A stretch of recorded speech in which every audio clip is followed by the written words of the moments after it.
இப்பவும் சொல்றேன், மக்கள் பணத்திலிருந்து ஒரு பைசா கூட தொடமாட்டோம், தொடவும் விடமாட்டோம், தொட்டா விடமாட்டோம், இதுக்கு முன்னாடி தொட்டவங்களையும் விடமாட்டோம்.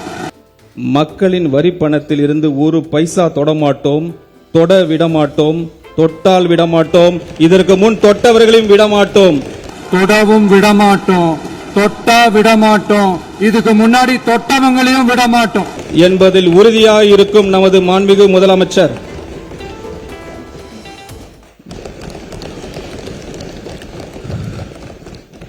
நமது அரசு பொறுப்பு ஏற்பதற்கு முன் டெண்டர்களின் மதிப்பீடுகளில் ஒரு பெரும் பகுதி சில தனிநபர்களுக்கும் சில கட்சிகளுக்கும் சென்றதை முழுமையாக தடுத்து நிறுத்தி ஒப்பற்ற சாதனையை நமது மாண்புமிகு முதலமைச்சர் அவர்கள் செய்திருக்கிறார்.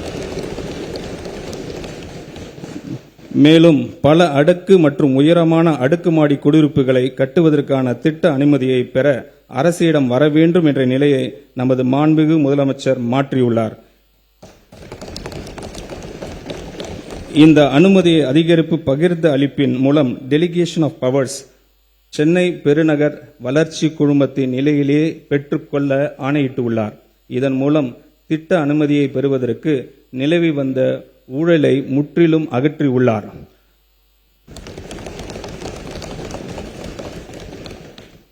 மக்களின் வரி பணத்தில் இருந்து ஒரு பைசா தொடமாட்டோம், தொட விடமாட்டோம், தொட்டால் விடமாட்டோம், இதற்கு முன் தொட்டவர்களையும் விடமாட்டோம் என்பதில் உறுதியாய் இருக்கும் நமது மாண்புமிகு முதலமைச்சர்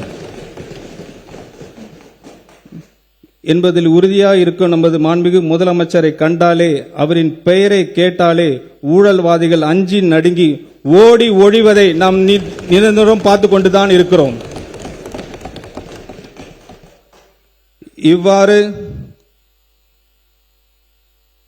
இவ்வாறு பொது டெண்டர்ஸ் மற்றும் திட்ட அனுமதிகளில் நேர்மையான மற்றும் வெளிப்படைத்தன்மை உடைய நிர்வாகத்தின் மூலம் பல்வேறு சீர்திருத்தங்களை கொண்டு வந்துள்ள நமது அரசு நிதி ஆதாரங்கள் பெருக்குவதற்கான முன்முயற்சிகளும் எடுத்து வருகிறது.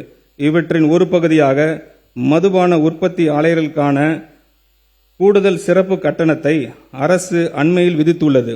இதன் மூலம் அரசுக்கு ஒரு ஆண்டுக்கு 1000 கோடி ரூபாய் வரை வரவு எதிர்பார்க்கப்படுகிறது.